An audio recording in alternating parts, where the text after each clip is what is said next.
Hello, I'm Ron Miscavige, and this is another episode of Lessons in Life or Life Lessons. You know, I still haven't figured exactly what the hell to call it, so one of these days I'll have it sorted out and I'll come out and say it straight out. But anyway, I'm glad to have you aboard today, and I have what I consider to be a very important message to deliver to you. So stay with me, and I think you're going to find this of interest. And here's my message for today.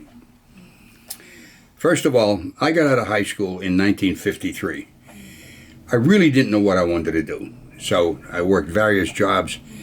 One day I went out cutting brush, and I had to wake up at 5:30 to meet a guy, and we went to a place where they're cutting the brush so they can put in power lines.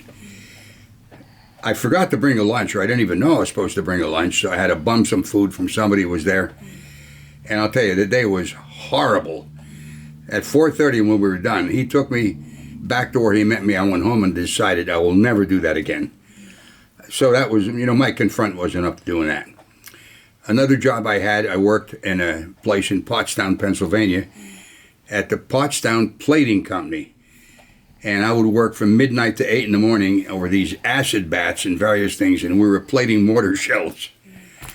How the hell ever I would get involved in something like that? I did, and anyway, after about 3 or 4 weeks, I just said, okay, this is not for me. And then fortunately, I ended up with a band playing at a country club in Brandonville, Pennsylvania, 6 nights a week. And we did 2 shows a night, and it would usually be an MC, who was many times a comedian, maybe a singer, and sometimes a stripper. And usually the stripper was Pastor Prime. But this was the farm country in Pennsylvania. Whenever there's a stripper on a bill, the joint was going to be packed. So that was something I ended up doing. And then one day in my hometown on the main street, I met a Marine Corps recruiter. And I'm going to tell you something. This guy really impressed me. He was dressed neatly. I mean, his pants were sharply creased. He had this, what they called the tropical summer uniform on, which is a tan shirt, creased, custom fit, and a great hat. I tell you, after this guy talked to me and he enlightened me on the Marine Corps, the tradition and the benefits of being a United States Marine, I decided I wanted to be like this guy. And I joined the Marines. Matter of fact, I think it was the same day I met up with a friend of mine, Bobby Jones, who was going to join the Army. I said, you don't want to join the goddamn Army. Come with me. We'll join the Marines. So he ended up joining the Marine Corps with me. So there we are, Bobby Jones and myself. We get on a train in Philadelphia, and we were sworn in Philadelphia. And at that point, there's no turning back. You're a United States Marine. I signed up for 3 years. Some people did for 4, some people for 6. You're committed. Now, even though we weren't in the Marine uniform, that was it. So we get on a train to go to Parris Island in South Carolina. And on that train, I'll tell you, you had a crosscut of humanity. Guys, farm kids going in, city guys and showing their switchblade knives and, talking badass stuff and everything like that. Where's this going, man? So we get down there to Parris Island. And the first day you're there, the first thing you do is you take off your clothes and you go and get your head shaved. Well, you don't take off your clothes first. You get your head shaved. You get a baldy. Now, at that point, you take off your clothes and you go and you take a shower. Bobby Jones was assigned the task of standing there with his hand pointing to the right. So when the Marines come out, the new Marines, the recruits come out of getting a haircut, they knew to go to their left. When I come out and I saw him, I almost started laughing because I got him into this. And the look he gave me wasn't one of affection, I can tell you. It all ended up all right in the end, though. But anyway, we take a shower, then you get issued your clothes, your Marine utility clothes, and a rifle. Now, the first night in boot camp, I will tell you right now, if any of you ever saw Full Metal Jacket by Stanley Kubrick, that is exactly how it is. It's not an exaggeration. And I thought to myself that first night, and there's no turning back. Remember, you can't get out of it. I thought to myself, this is the worst fucking mistake I've ever made in my life. But I figured I'm there. I got to go through with it. It was a rough night. Everybody got a punch in the stomach or had your head bounced off the rack in back of you. And as I say, the best example of it is Full Metal Jacket by Stanley Kubrick. So now, before the DI left the room, after all this stuff went on, everybody got their severe reality adjustment, so to speak. He said in a very mild voice, Platoon 420, I'm going to come in here at 6 o'clock in the morning, and I'm going to say, Platoon 420, hit the deck. If you're not standing in front of your bunk with your blanket in one hand and your sheets in the other, God help you. He closed the door and the light was turned off. Now let me tell you, prior to coming in the Marine Corps, my mother could not get me out of bed in the morning. I mean, I was like a bum. Mom, I want to sleep more. About 6 o'clock, my eyes popped open. I jumped out of my rack. I was on the bunk up above, had my blanket and my sheets. He came in the room. I was okay. The guy in the bunk next to me in the upper bunk belts. He was sleeping away. The DI went over, pushed him up in the air. He went flying through the air, came down on the ground, quickly grabbed the sheets and his blanket. That's how the day started out for him.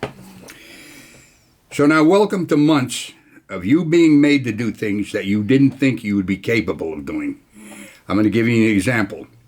We would go out on the parade field and march literally for hours at a time. You're talking about South Carolina. Even though this was like November and December, it was hot down there. Also a lot of mosquitoes. So you marched all day, your entire platoon, which basically was teaching you to work as a group in synchronization with each other. And that was the benefit of that. And you'd actually feel good. Maybe you marched for 3 or 4 hours and you get some water and you thought, man, something about this is right. Another thing you had to do, as an example, you had to crawl on the ground under machine gun fire. Now, I don't know if they do that in boot camp these days, but they had a machine gun mounted, and they had a wooden stand so it couldn't go lower than, I think it was 4 feet. And this machine gun was firing back and forth, and you're crawling on the ground with your rifle slung over your shoulder. But then to boot, along the way, they had explosive charges that were demarked by little pieces of white rag. So you wouldn't crawl on it, because if you were laying on it, you get blown up. But you could see it blowing off and you know it was coming down. You just stick your hands down and stick your head down and not panic and jump up. You had to put discipline on yourself, not to panic at that point. So these are some of the things that we had to do. And consequently, many people broke and they couldn't take it. Okay? As a matter of fact, we started out boot camp with 89 and 59 graduated at the end of boot camp. Now, another thing about the Marines is this. They validate or reward up statistics and punish down statistics. Now, here's what I mean by that. When we went to the rifle range, we had about 2 weeks of indoctrination and training on how the rifle works and how to use it. Now, I paid strict attention to this because I knew this is something I had to learn. This is my duty to learn how to use that rifle and clean it and take care of it. Consequently, when we went to the rifle range, out of several hundred recruits, I was the top shot for the week.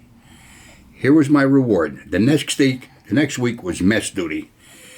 Now, mess duty meant you woke up at 4 o'clock in the morning, you washed pots, you peeled potatoes, you got vegetables ready, you scrubbed floors, you worked your ass off till about 10 o'clock at night.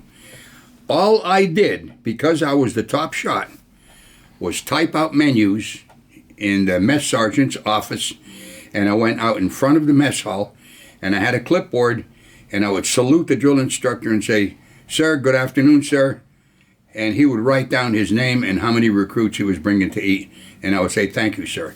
That's all I did. I didn't wash one pot. Now, we had one guy who didn't qualify. He just didn't get the least possible score you could have to be a qualified rifleman in the Marine Corps. He had to march for one day 10 feet in back of the platoon when we were drilling. He had his clothes on backwards, his shoes on the wrong feet, his hat on backwards. and we all referred to him as a shitbird. So there was a bit of disgrace. I don't know if they still do it, but let me tell you something. You don't feel good when that happens to you, and I felt pretty damn good because I listened to what they were teaching me to do. What's the bottom line on this? I'll tell you what it is. At the end of boot camp, after that first day of saying this is the worst mistake I ever made in my life, after several months of boot camp, we're graduating, and I thought to myself, I can make myself do anything.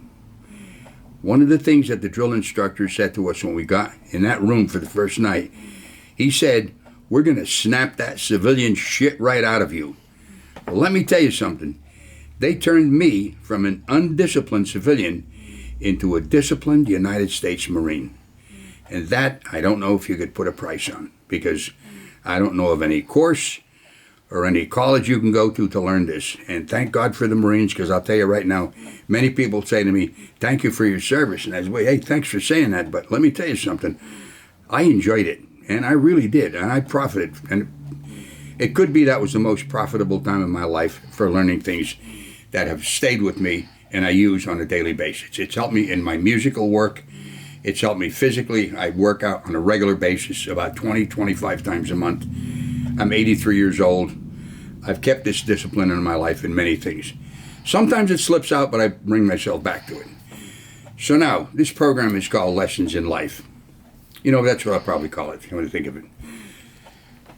What umbrella lesson could you take away from here? Well, I'm not going to say to you, join the Marine Corps, because, you know, many of you are too old or you don't feel like doing it, and, you know, that's fine. But I can tell you one lesson that I can pass on to you, and that is this. You know, I'm looking down, I got some notes here. I'm not bashful or any goddamn thing here. Here's what I consider to be a lesson that you can use. Sometimes you bite off more than you can chew. But you weather the storm, keep on going, and when it's all over and you come out of it successfully, you have now learned a new discipline that you can use in life for future situations that come up, and you end off being a better person.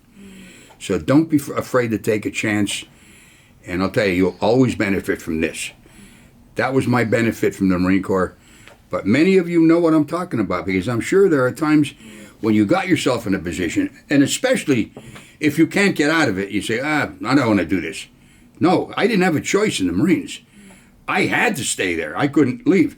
And sometimes you'll get yourself in a position where maybe you figure, what the hell did I get myself into? And you can't get out of it. Keep going. Keep going, keep fighting, and you'll come out of it successfully and be better off for it. That's basically what I wanted to pass on to you today.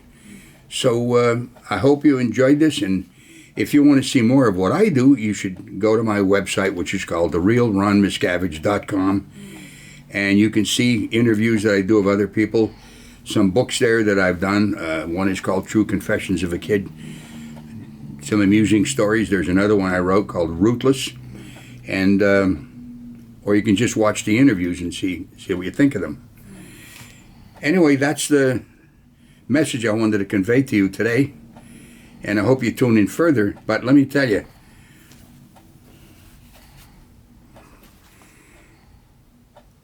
for all my Marine buddies out there, hey, Semper Fi. See you on the next lesson. Bye-bye now.